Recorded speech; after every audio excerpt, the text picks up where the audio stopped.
Assalamualaikum warahmatullahi wabarakatuh. Yang kami hormati Kepala Sekolah SDN 14 Indralaya ya. Untuk kami hormati Dewan Guru serta staf SDN 14 Indralaya ya. Dan kami hormati juga khusus buat calon guru penggerak pada 8 tahun 2020 Kabupaten Indralaya. Dan juga rekan-rekan semuanya yang pada hari ini yang mana kita telah diberikan kesempatan untuk betul-betul di aula di ruangan kantor SDN 14 Indralaya. Puji syukur kali Allah subhanahu wa ta'ala, pada hari ini kita diberikan kesempatan, kesehatan, dan biasa tak berhingga dari Allah subhanahu wa ta'ala. Kita dapat hadir dalam ruangan calon guru penggerak Ibu Saada SPD yang mana dalam hari ini salah satu di SDN 14 Indralaya Kabupaten Indralaya.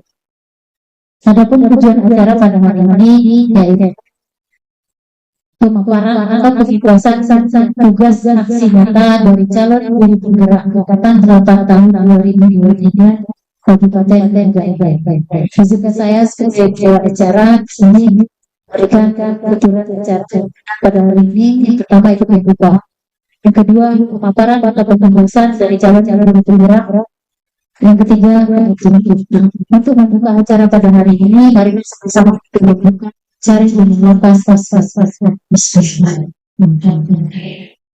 Bapak Ibu sekalian, acara selanjutnya yaitu pemaparan atau penjelasan dari tugas-tugas nyata dari calon guru penggerak angkatan 8 tahun 2023 Kabupaten Indralaya. Dalam hal ini akan disampaikan oleh Ibu Saada SPD.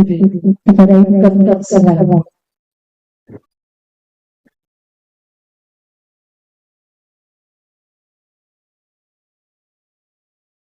Bismillahirrahmanirrahim. Assalamualaikum warahmatullahi wabarakatuh.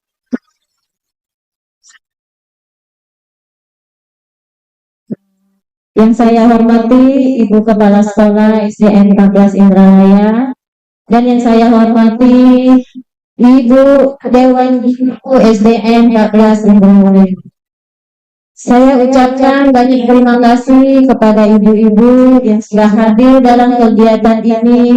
Saya minta waktunya ya, lebih kurang 1 jam saja untuk mengikhlaskan double tugas saya dan aksi nyata saya tugas 1.4 untuk menerapkan budaya positif. Bersama saya ada SDN Negeri 14 ya, calon guru penggerak 8 Kabupaten Indralaya.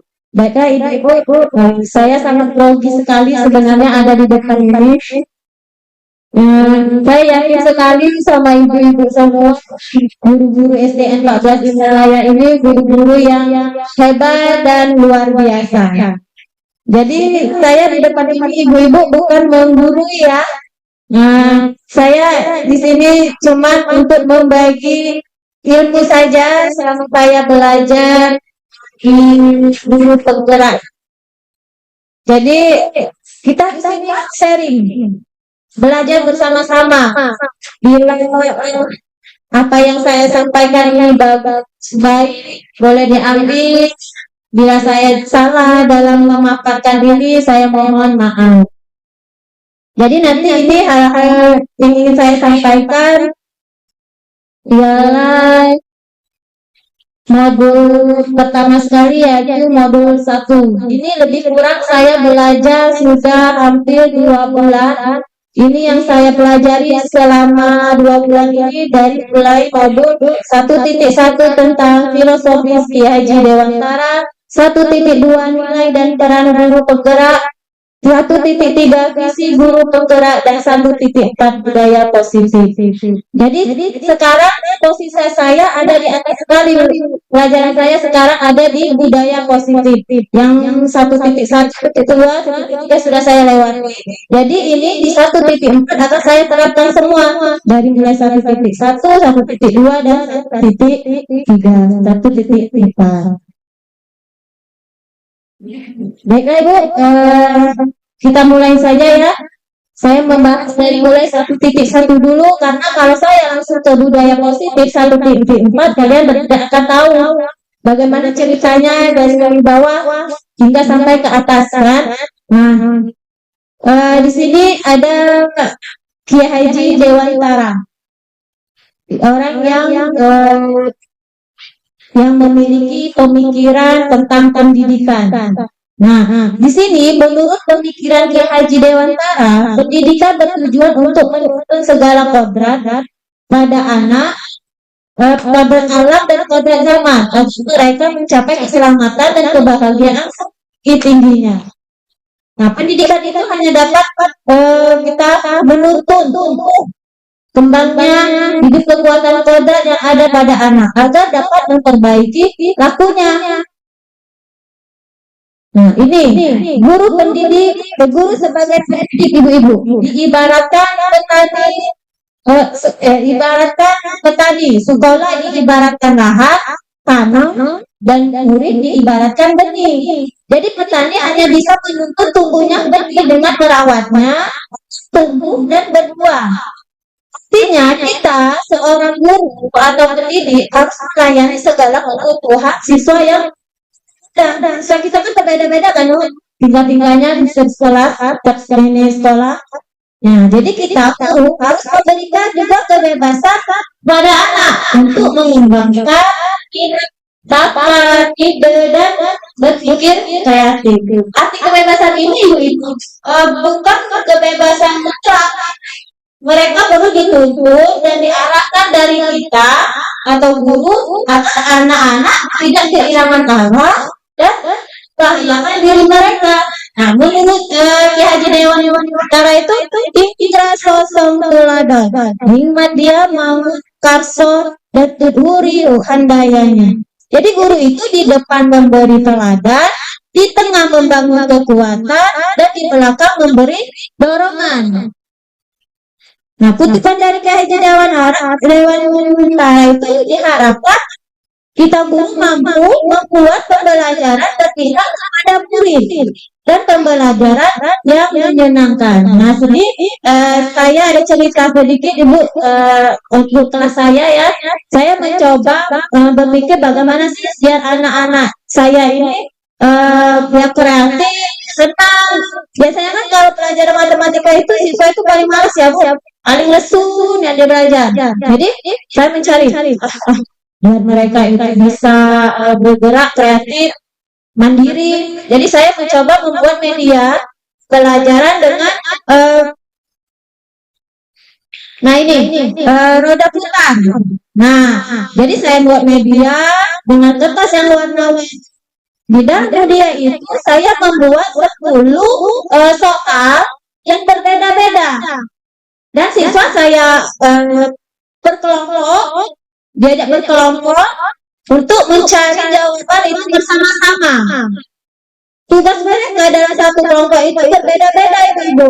Jadi mereka ada tugasnya memutar, kedua ada yang mengambil soal, ketiga mereka mulai mencari dan membaca soalnya. Mereka tahu soalnya itu apa, kemudian mereka mengambil tujuan dari soal dia itu apa, medianya lagi.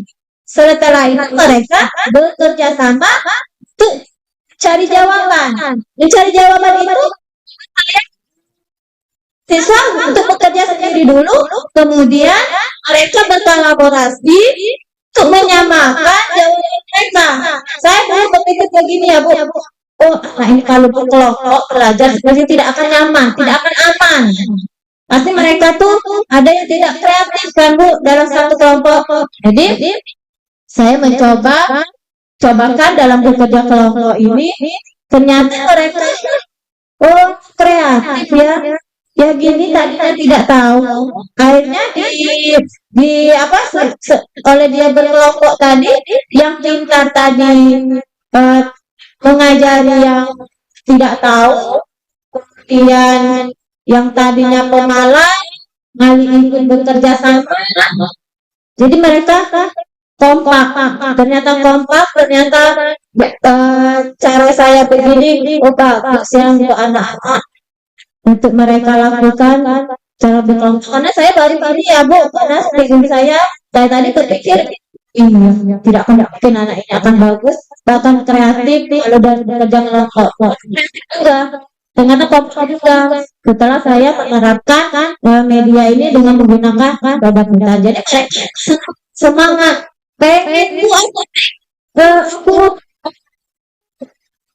keinginan mereka tuh jadi semangat, pengen membacakan, pengen mencari jawaban ke depan. Itulah mereka jadi senang dalam pembelajaran. Banyak lagi yang lainnya Ibu ya, dengan media yang lain. Oke, selanjutnya ini titik 2 ya Bu. Salah. Nilai dan peran guru. Nah, di sini kita ada banyak Ibu peran kita sebagai guru, yaitu pertama kita berpihak kepada murid, yang kedua kita mandiri dan kolaboratif dan inovatif dan relatif.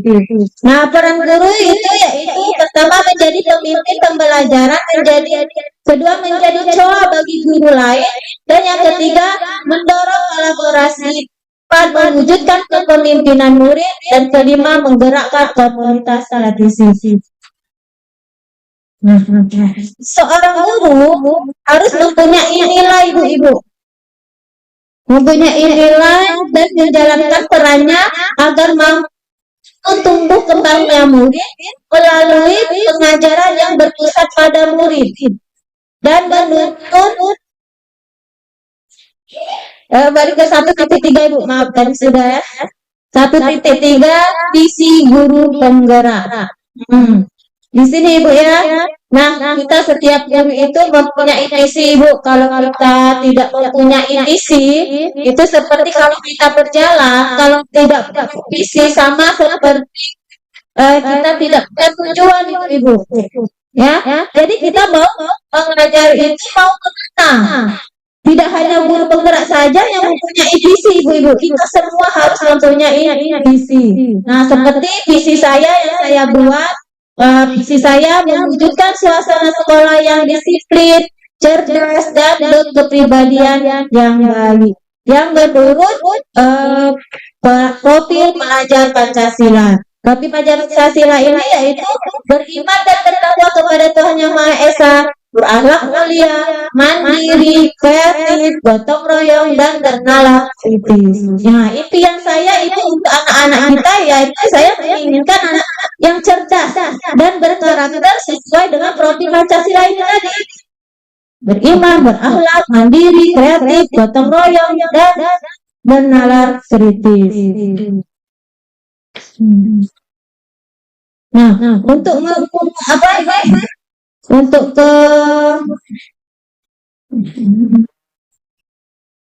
mewujudkan visi ini, membuat visi ini, kita suatu perubahan, diperlukan visi dan langkah-langkah yang tepat dalam mencapai visi.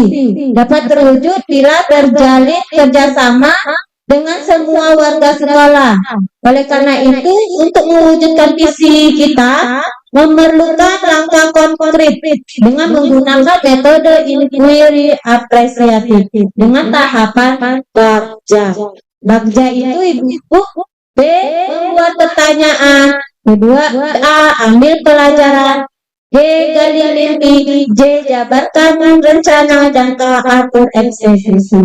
Ini semua ada tahapan Ibu. Bisa buat pertanyaan seperti ini ya Bu, contohnya.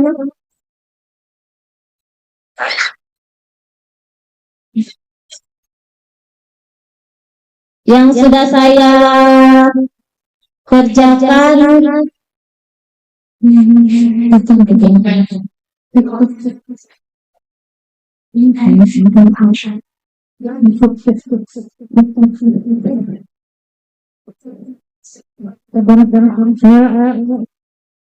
Seperti ini.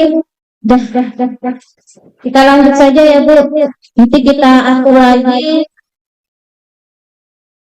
Nah, kemudian kita masuk ke budaya positif. Nah, Ibu-ibu, budaya positif ini berdasarkan penerapan tahapan Darja tadi, Bu, ya.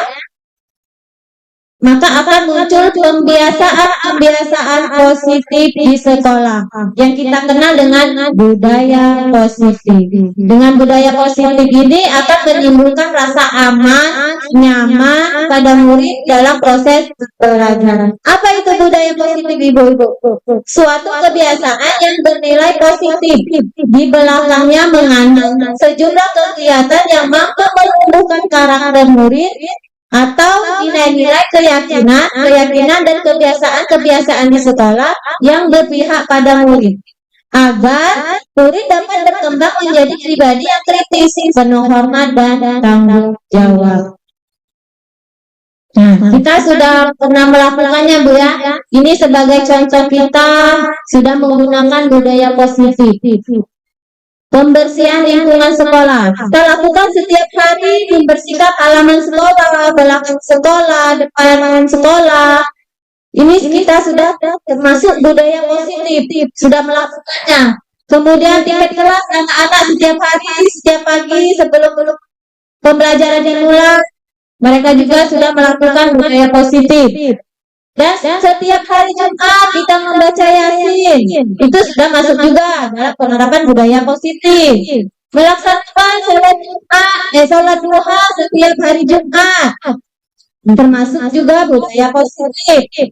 Nah, kalau saya ibu-ibu menerapkan budaya positif di dalam kelas saya menggunakan 3S. Senyum, sapa, dan salam. Nah, sebelum mereka masuk kelas, saya meminta mereka untuk berbaris ke depan. Kemudian saya meriksa kukunya, terus mereka kalau bersalaman pasti saling senyum kan, Bu?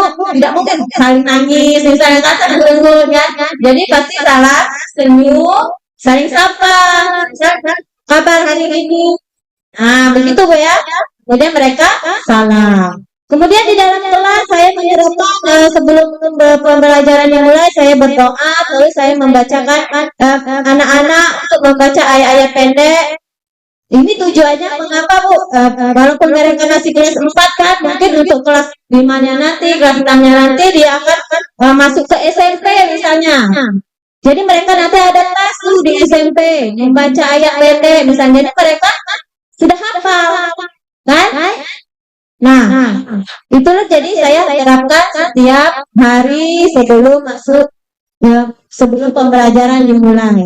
Begitu juga saya menerapkan menyanyikan lagu Indonesia, lagu-lagu wajib, ya mereka ingat terus kan sampai dia ke sekolah menengah. Nah, di sini ada konsep inti budaya positif, Bu-ibu. Ada 7 konsep, yaitu pertama perubahan paradigma belajar, disiplin positif, motivasi perilaku manusia, kebutuhan dasar, posisi kontrol, keyakinan kelas, dan segitiga restitusi. Kita akan membahas tentang perubahan paradigma belajar. Saat ini paradigma belajar ini sampai dengan pembelajaran dengan paradigma baru. Nah, sebelum ke sini saya mau bertanya Ibu, pernah dengar pembelajaran yang berpusat pada guru dan berpusat pada murid? Nah, saya ingin bertanya pada ibu-ibu sekarang, kira-kira sudah menggunakan apa? Apa berpusat pada guru atau berpusat pada murid? Ya, oh ya, Ibu Rukmini pada murid. Oke, Ibu Dian murid. Ibu Kiki ya. Oke, bagus ya. Pas sekali ya ibu-ibu sekarang ini ibu-ibu idealnya menggunakan metode pembelajaran berpusat pada murid. Jadi menggunakan prinsip pembelajaran diferensial. Seperti apa itu pembelajaran diferensial? Pembelajaran diferensial ini artinya siswa belajar sesuai dengan kebutuhannya. Pembelajaran yang berpusat pada murid artinya. Jadi kita guru harus mengetahui kebutuhan siswa. Jika kita hanya memberikan pembelajaran satu arah, misalkan hanya ceramah yang kata saya tadi Bu ya, atau cuma mentransfer ilmu saja, kita tidak tahu kebutuhan siswa itu apa saja. Jadi untuk mengetahui kebutuhan siswa, maka pembelajaran kita lakukan adalah pembelajaran yang berpusat kepada murid atau diferensi. Karena ini salah satu pemikiran Ki Haji Dewantara bahwa pendidik sebagai penuntun, memberi contoh yang baik berpusat pada siswa dan tujuan menuju profil pelajar Pancasila, yaitu iman dan bertakwa kepada akhlak mulia, mandiri, kreatif, gotong royong, menalar kritis.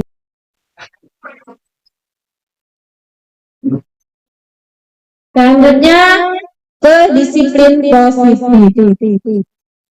Disiplin itu awalnya disiplin mengacu pada disiplin diri yang memiliki tanggung jawab terhadap apa yang dilakukannya berdasarkan nilai-nilai yang diyakini. Jadi disiplin ini adalah pada saat semua meyakini nilai ini yang diyakininya yang sangat penting baginya, maka dia mempunyai rasa tanggung jawab. Jadi kembali lagi ke motivasi dirinya. Jadi dia mempunyai rasa tanggung jawab. Nah, itulah arti daripada disiplin. Bukan artinya disiplin itu ada aturannya ya, ada sanksi atau hukuman. Jadi arti dari kata disiplin itu adalah disiplin diri. Maka terbentuklah disiplin positif. Nah, di ini apa?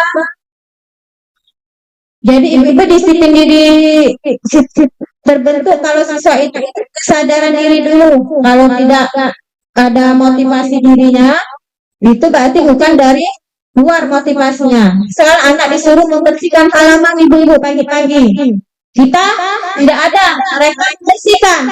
Apakah mereka itu punya motivasi diri atau mereka cuma hanya ada rasa nanti kalau tidak bersih halaman saya kena marah oleh ibu Yanti, marah oleh ibu kepala sekolah.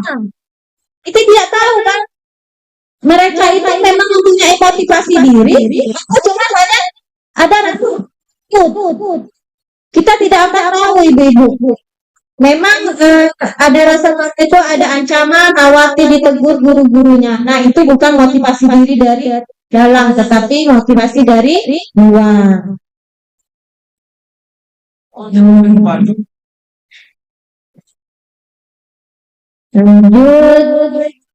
Lanjut, sebagai pendidik, tujuan kita adalah menciptakan serta didik yang memiliki diri sehingga mereka berperilaku mengacu kepada nilai-nilai kebajikan universal dan memiliki motivasi intrinsik dalam perubahan perilaku ke arah yang lebih baik.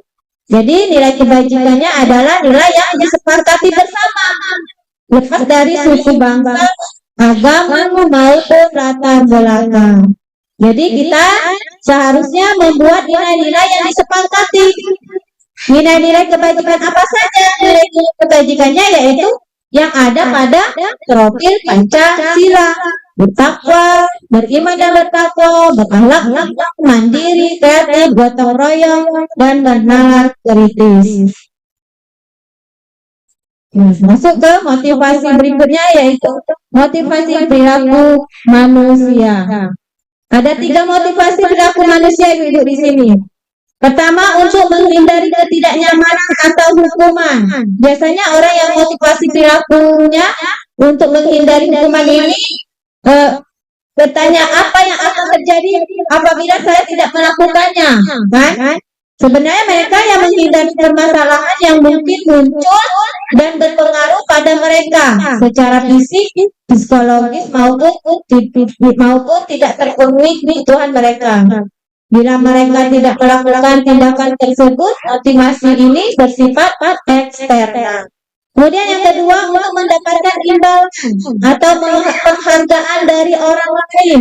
Nah, di sini ada orang berperilaku untuk mendapatkan imbalan atau penghargaan dari orang lain. Jadi orang dengan motivasi ini akan bertanya, apa yang akan saya dapatkan apabila saya apabila saya melakukannya. Mereka melakukan sebuah tindakan untuk mendapatkan pujian dari orang lain yang menurut mereka penting dan mereka letakkan dalam dunia berkualitas mereka. Kemudian yang ketiga, untuk menjadi orang yang mereka inginkan dan menghargai diri sendiri dengan nilai-nilai yang mereka percaya. Orang dengan motivasi ini akan bertanya, akan menjadi orang yang seperti apa bila saya melakukannya. Nah, mereka melakukan sesuatu karena nilai-nilai yang mereka yakini dan hargai, dan mereka melakukan karena mereka ingin menjadi orang yang melakukannya nilai-nilai yang mereka yakini. Ini adalah motivasi yang akan membuat seseorang memiliki disiplin positif. Karena motivasi berperilaku bersifat internal bukan eksternal.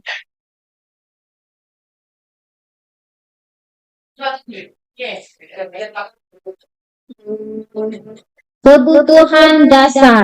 Nah, termasuk kita ibu-ibu, termasuk siswa kita pasti memiliki kebutuhan dasar. Salah satu dasar yang tidak terpenuhi, maka terjadilah perilaku yang akan sesuai dengan kebutuhannya. Kebutuhan dasar manusia itu adalah segala sesuatu yang kita lakukan untuk mendapatkan apa yang kita inginkan.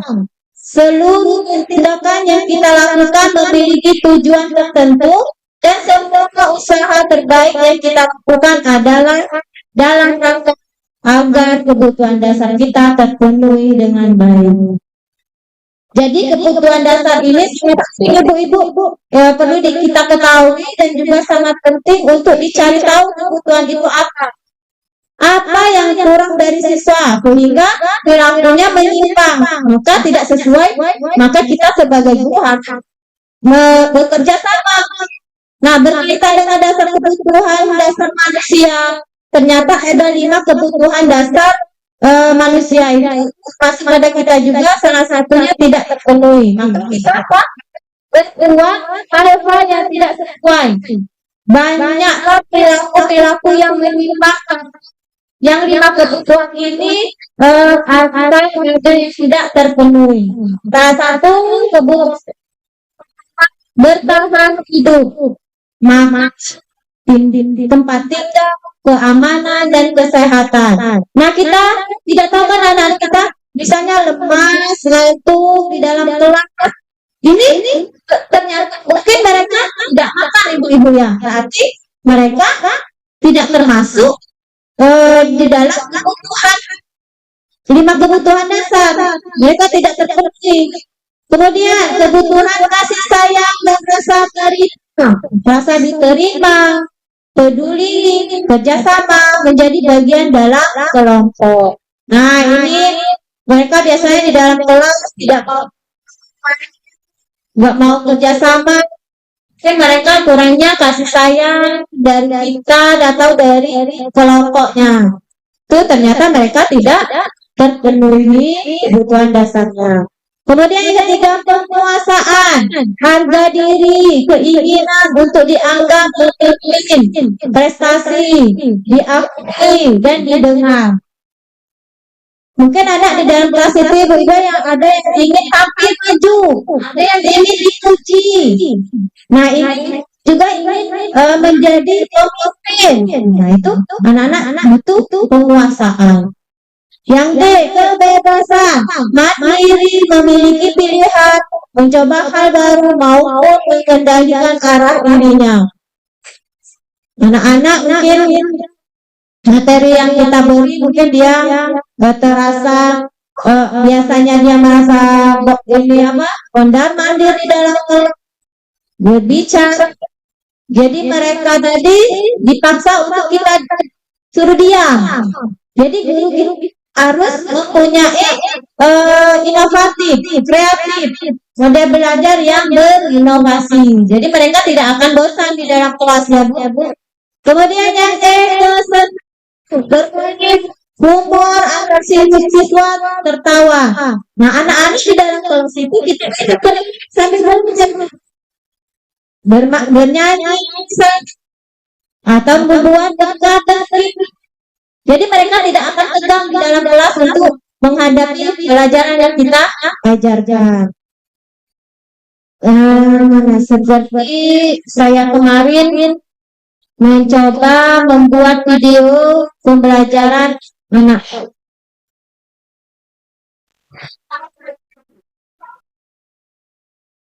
Ini Bu, contoh anak saya ajak bermain setengah dari pelajaran saya melihat mereka sedikit bosan, sudah ada yang ngantuk, ada yang cak mudai bosan nak keluar. Jadi saya selingi dalam pembelajaran itu mereka saya ajak experimenting, saya ajak bermain, bernyanyi, menggerakkan badan.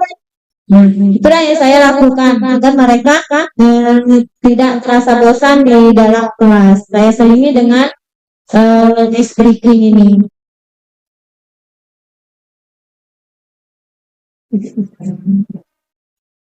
Kemudian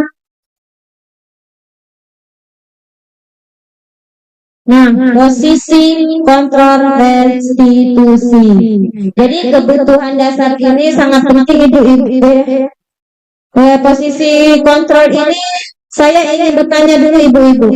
Kira-kira posisi kontrol Ibu sekarang yang mana lah Ibu-ibu? Di sini ada buku, berbuat rasa bersalah, teman, pemantau, manajer.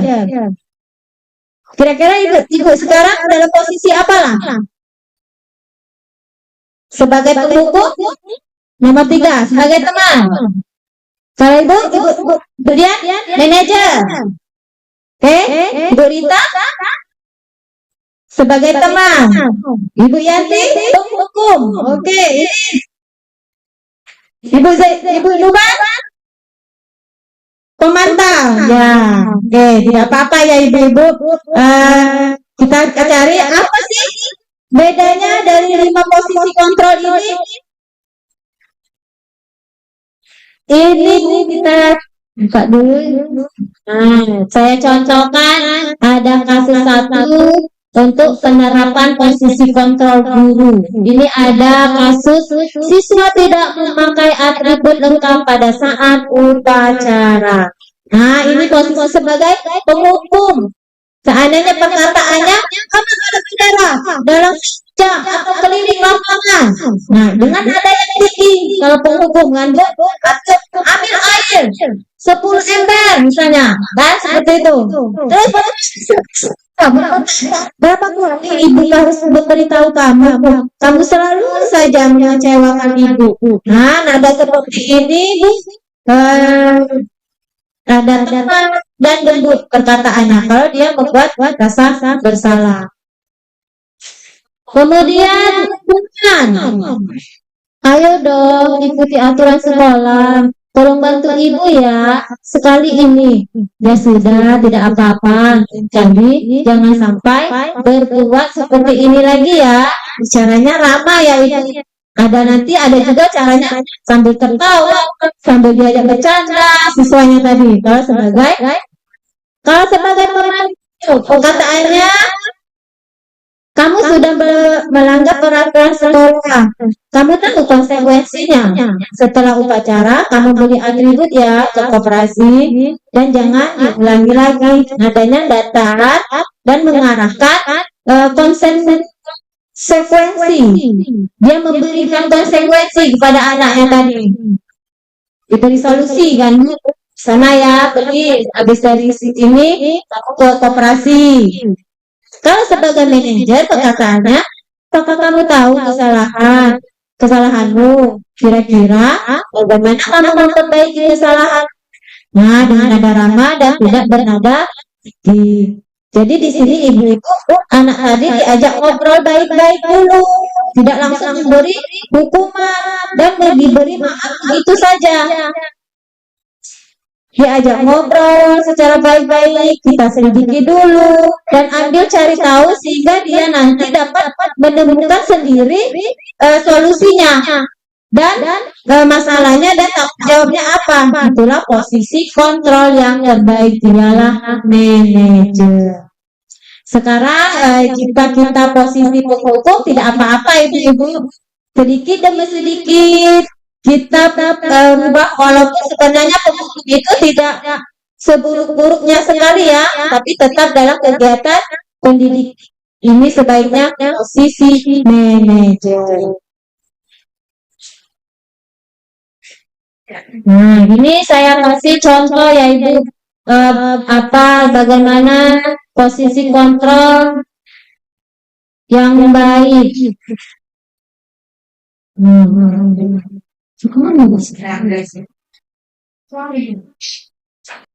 Ini contoh yang restitusi tadi apa kontrol, posisi kontrol. Nah ini posisi penghukum ibu-ibu, anak terlambat sekolah, sepertinya anak terlambat sekolah ini.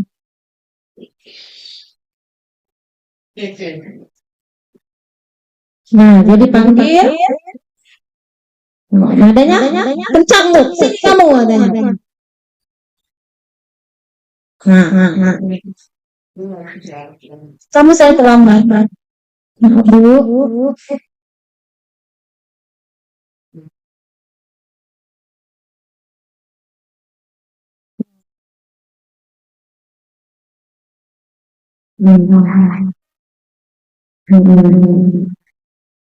Ya. Sana sini. Nah, keliling step 2 kali.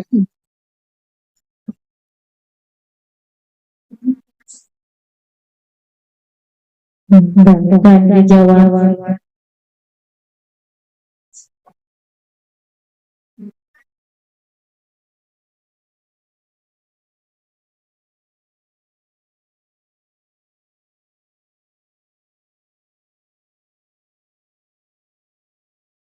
Bisa posisi penghukum. Nah, menuju pajak Indonesia. Posisi penghukum, ya. Siapa?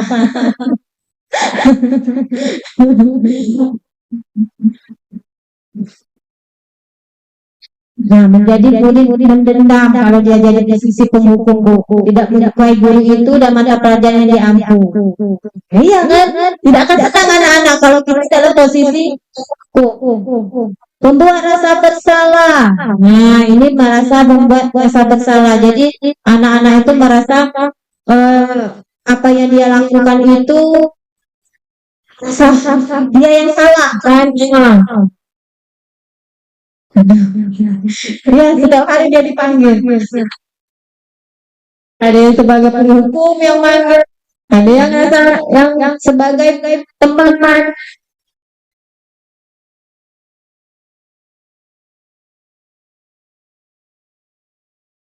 Nah,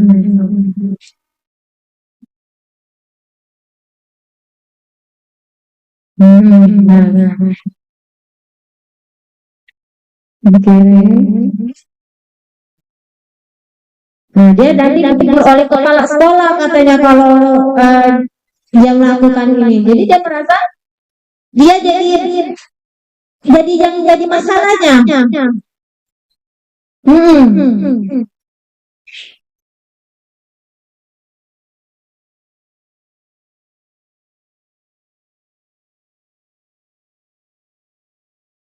Udah cukup itu ya. Kita lanjut. Ini ada video saya membuat yang ini tugas saya di demonstrasi kemarin. Saya mengajak anak-anak. Nah, kasus satu saya, anak-anak ini ada yang tidak mau ikut kelas. Jadi dia tidak mau ikut kelas. Kemudian saya masuk, ada yang ini ngambul Bu Nah, melapor ke saya. Nah, kemudian saya panggil anak kedua ini, Septi dan si Roy saya panggil. Saya ajak mereka ini sebagai manajer. Ini posisi saya sebagai manajer. Saya ambil yang bagusnya, tidak saya menghukum mereka itu tidak baik untuk anak kita. Jadi ini saya mengambil sebagai manajer. Saya bertanya kepada anak-anak apa penyebabnya Roy tidak melakukan tiket. Kemudian saya tanya keyakinan kelas yang sudah kami buat, yang sudah kami sepakati. Kan mereka sudah sebelum dari belajar itu, saya selalu membuat keyakinan kelas, kesepakatan kelas itu.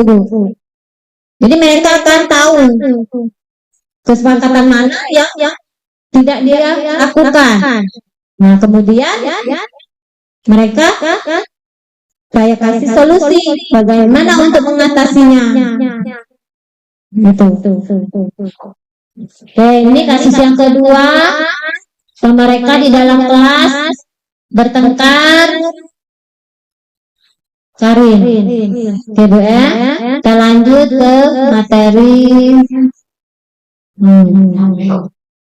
Nah, Ibu sudah tahu kan perkataan-perkataan sebagai penghukum, sebagai. Nah, ini ada soal Ibu. Nah, dari perkataan-perkataan. Kira-kira menurut Ibu, saya kecewa sekali sama kamu. Itu sebagai apa Ibu?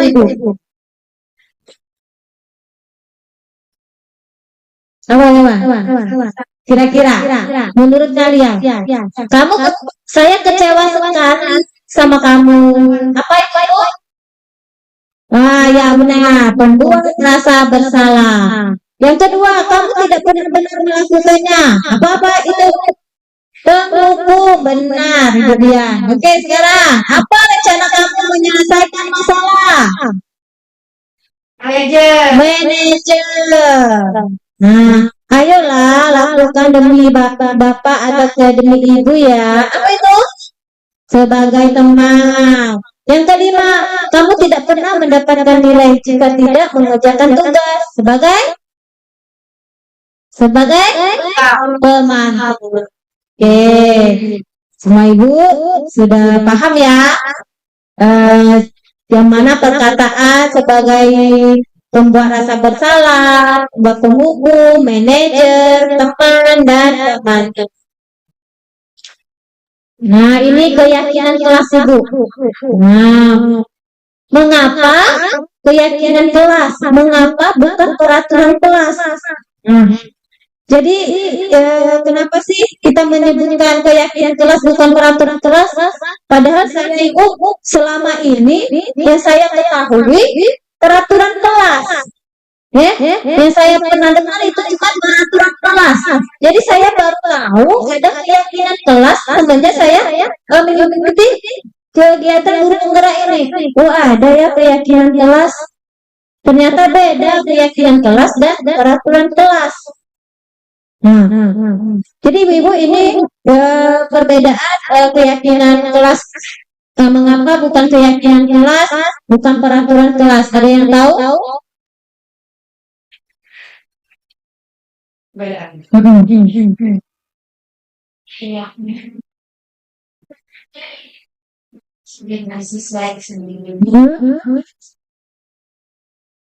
ya nanti. Kalau keyakinan kelas itu ya kita memberikan kewenangan terhadap siswanya supaya memiliki terhadap apa yang menjadi tanggung jawab siswa tersebut. Kalau peraturan kelas itu otomatis kalau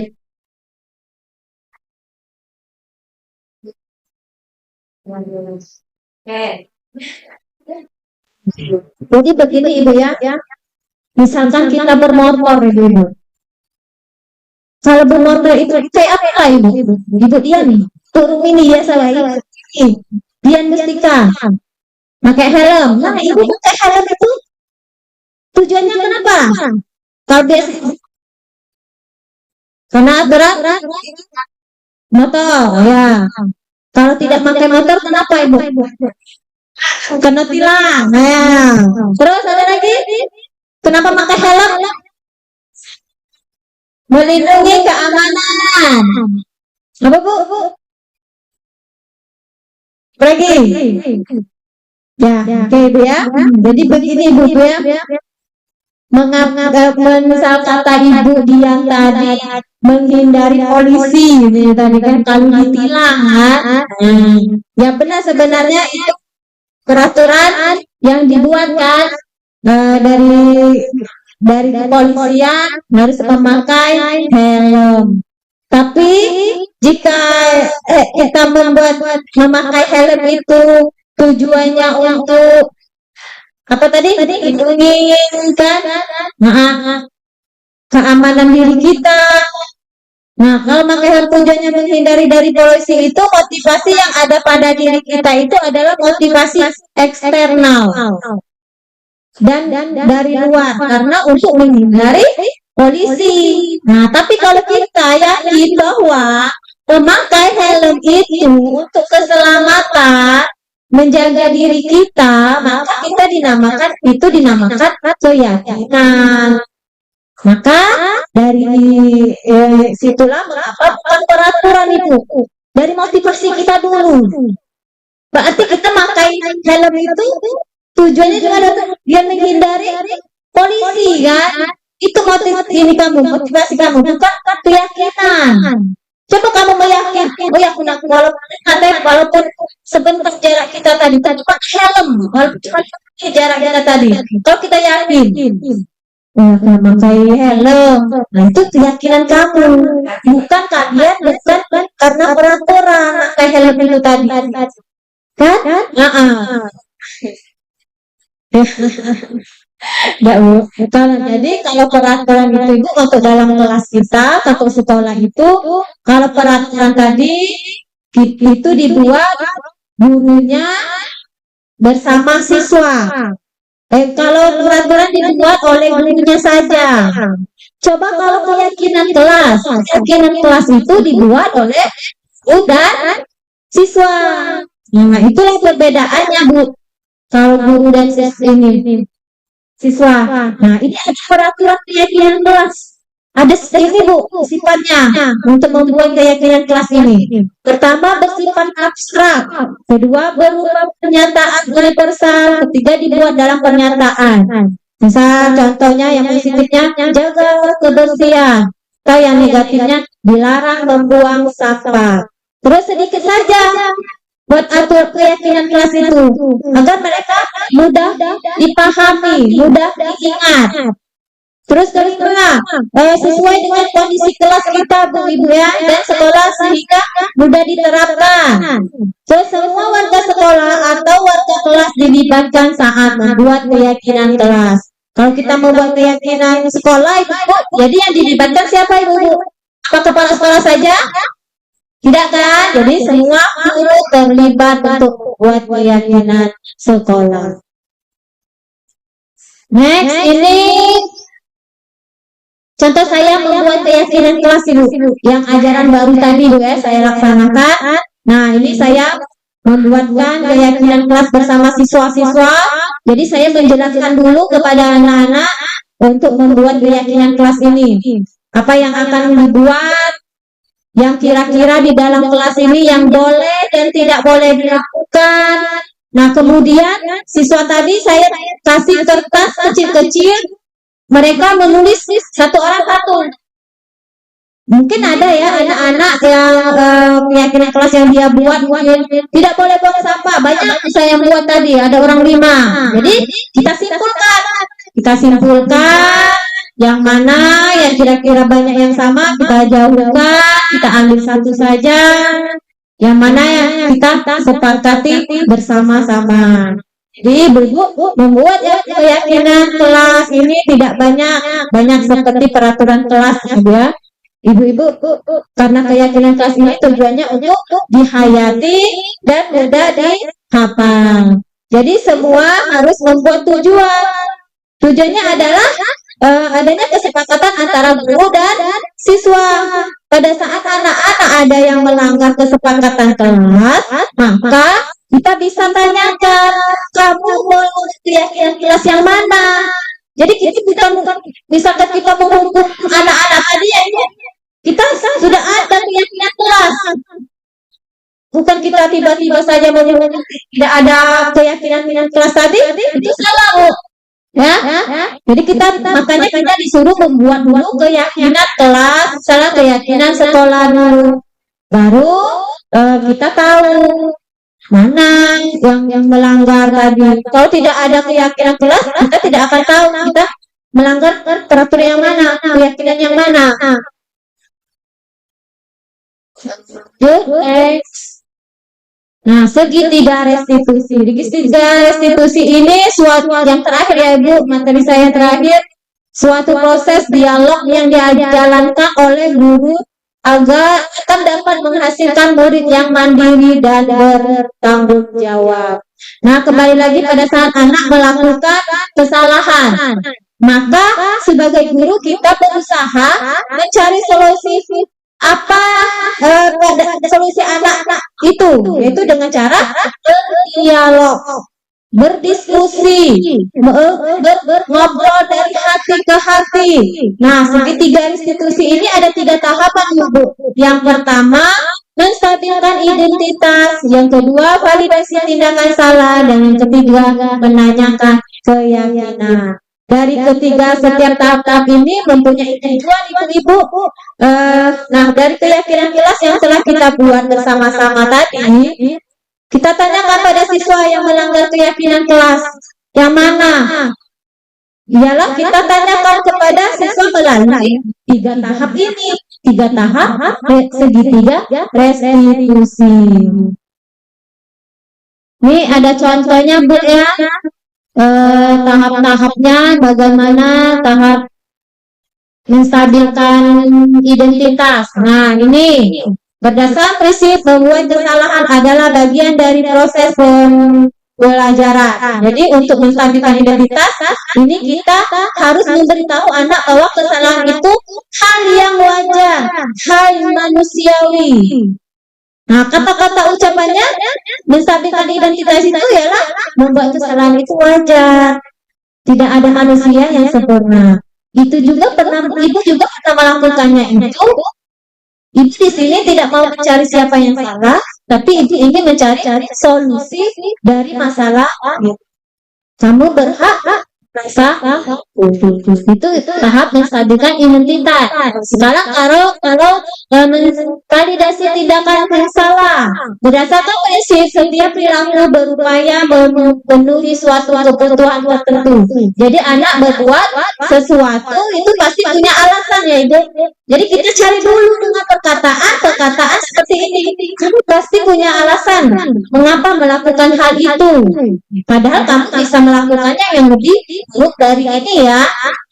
Kamu patut bangga karena telah melindungi sesuatu yang penting buat kamu melakukannya karena mempertahankan sesuatu yang penting bagimu.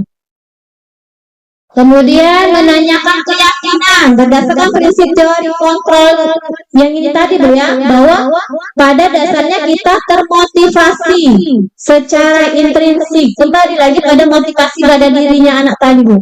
Apa keyakinan kelas pada diri kita, kepada kelas kita? Nilai-nilai apa yang telah disepakati bersama? Seperti apa gambaran sebuah kelas yang ideal menurut kamu? Kamu ingin menjadi orang yang seperti apa? Nah, ini dialog segitiga restitusi.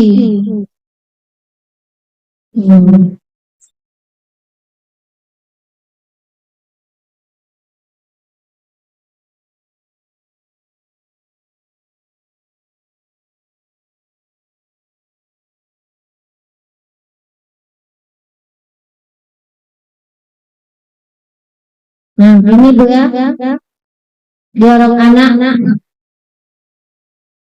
Ini cara menstabilkan identitas. Pertanyaan yang akan disampaikan kepada anaknya. Ini, oh begitu, pasti kamu marah dan kesal.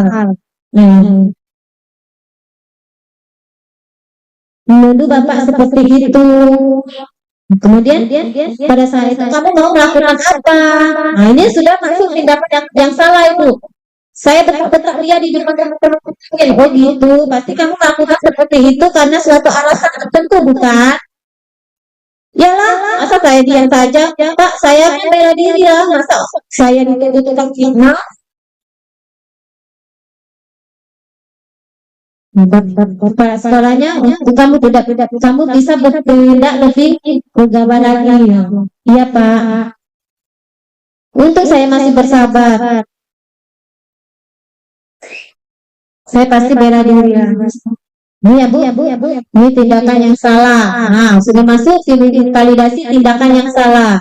Kamu memilih untuk tidak berbuat lebih parah lagi, bukan? Ini bu, ini sebagai manajer Pak ini. Sebagai manajer. Menanyakan keyakinannya, menanyakan keyakinan itu bu, dia akan mencari solusinya sendiri, anak itu. Tapi patut kita tuntun juga. Kita tidak langsung ya dah berikan misalkan ini apa kursi yang terbalik. Nanti mereka kita ajukan dulu bagaimana itu biar kursinya tegak. Nanti dia mencari sendiri solusinya. Oke, selesai dia.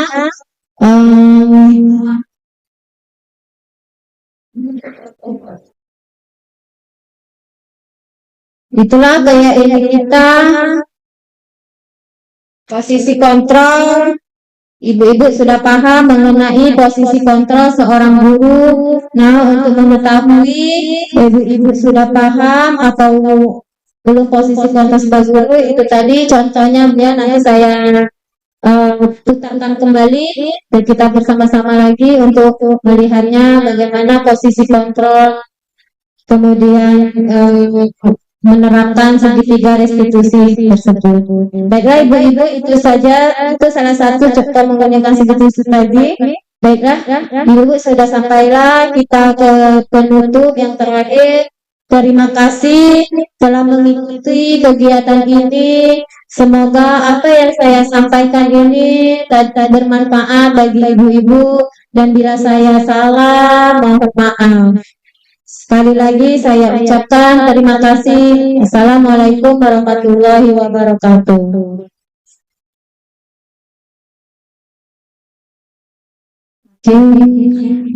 Cukup luar biasa sekali dari Ibu Saada sebagai calon penggerak angkatan 8 tahun 2023 Kabupaten Ogan Ilir. Di sini boleh Ibu minta aplausnya untuk Ibu Saada SPD. Sebagaimana yang telah membahaskan kepada kami, khususnya pada guru, ini sangat luar biasa, sangat termotivasi sekali apa yang disampaikan oleh Ibu Saada. Di sini kalau nak bayar motivator bu 1 jam itu mungkin hitungan main jutaan. Jadi di sini kita sangat bersyukur sekali adanya calon penggerak calon guru penggerak angkatan 8 tahun 2023 yang ada di SDN 14 Israel. Ini tadinya yang tidak tahu menjadi tahu, yang tadinya ada kesalahan terhadap guru pada murid itu jadi kami pecah membenahi apa yang tadinya kurang baik menjadi lebih baik. Mungkin di sini kami ucapkan beribu-ribu terima kasih dengan apa yang dilakukan oleh calon penggerak khususnya kepada Ibu Saada SPD. Di sini juga kami mengucapkan terima kasih kepada kepala sekolah yang sudah berkenan meluangkan waktu yang tadinya mungkin ada jadwal untuk kegiatan dan bisa hadir dalam mengikuti calon guru penggerak di SDN 14 Indralaya. Itu saja saya selaku pembawa acara pada hari ini. Maaf juga kalau ada kesalahan kepada kita semua, kepada Allah saya mohon ampun. Saya akhiri, wabillahi taufiq wal hidayah. Wassalamualaikum warahmatullahi wabarakatuh.